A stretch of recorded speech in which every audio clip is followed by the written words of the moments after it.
Hi, I'm Becky, and I have for you a story about patience, persistence, and passion. Now, the passionate patient one was my sister Betty. She got into USANA way back in the early days. And for 7 years, that's the persistent part, 7 years she kept trying to get me to look at the opportunity. And for 7 years, I told her, no, thank you, I'm fine. I mean, and that was sisters do, no, thank you, I'm fine. But let me tell you what my no, thank you, I'm fine really looked like. Okay, the world that nobody else saw. For 20 years, I was married to an alcoholic. And if any one of you have been close to an addiction issue, you know that on the good days, he was my best friend. On the bad days, I was permitting him to rip my heart into shreds and to destroy my family and my home. No, thank you, Betty. I'm fine. She didn't know. My coworkers didn't know. I had a great job. I worked real estate title insurance. Now, nobody really knows what real estate title insurance is, and that's okay. But you probably all know about the years 2000, 2007, 2008, when the whole industry fell into the toilet.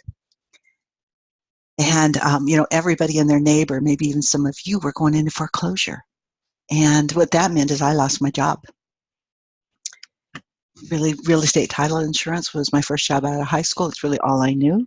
So I needed a new trade, and I went back to school. I got full-time. I got a Pell Grant, started going back to school, and to pay the mortgage, I was selling carpets door to door. I also picked up some freelance jobs. I actually had 3 freelance jobs on top of full-time student and selling carpets door to door and being a single mom. I was fine. I was exhausted, but I was fine. Okay, finally, a year and a half later, I get an offer. Yes, a salaried position with benefits in the title insurance industry that I love, right? One of those benefits was, however, that I was now employed by the world's worst boss. But you know what? I've had good bosses. I've had bad bosses. You can work with anybody. You just put your head down. You get your work done. And, you think about your vacation, right? You start planning that vacation. Hello, this was my vacation. My mom and dad, they were getting real sick. They were getting up in years, and pretty much every day off, every holiday, every moment I could spare was spent next to a hospital bed. And, I wouldn't have had it any other way.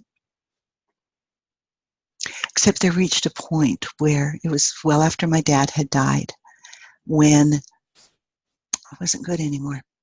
I couldn't get over the sadness. I couldn't stop the panic attacks. I just wasn't good. And I hope that everyone in here has somebody in your life that loves you as much as my sister loves me.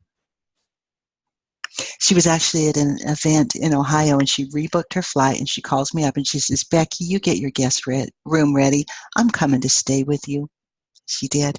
Now, coming off of this event, it was a training a lot like this one, but she had decided she was going to get rid of these cassette tapes that nobody wanted to hear, and she was going to do her presentations on the internet.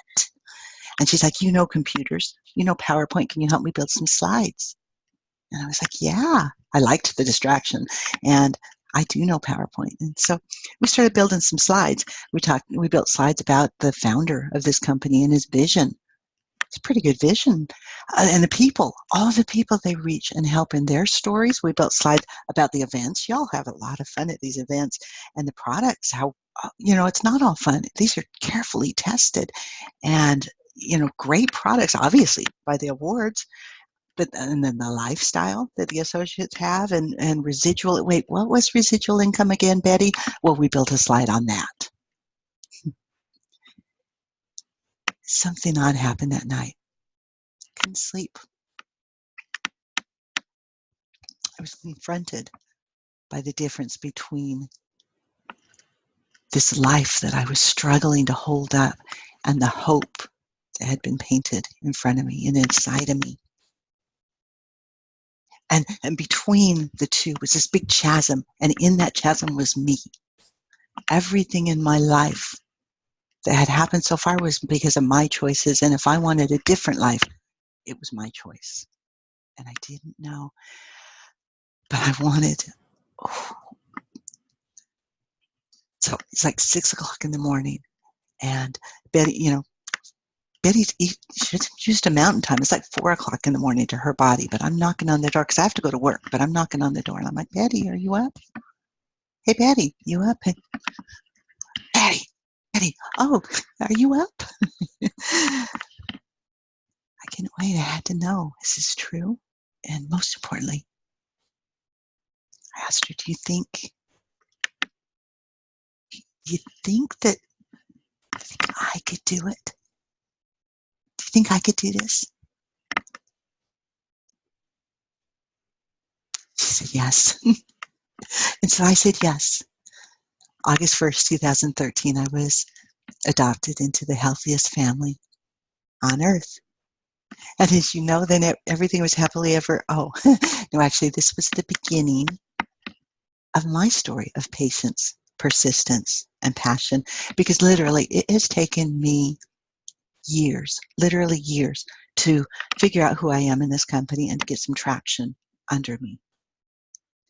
That's okay, because now some of the people that I have been talking to for years are starting to ask me, is this thing true?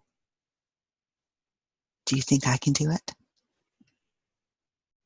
And as you're listening today, you'll ask that of yourself. The answer is yes. Yes, if I can do it, anybody can. Okay, go to facebook.com/Becki with an I, Armstrong. Friend me. I'm out of time.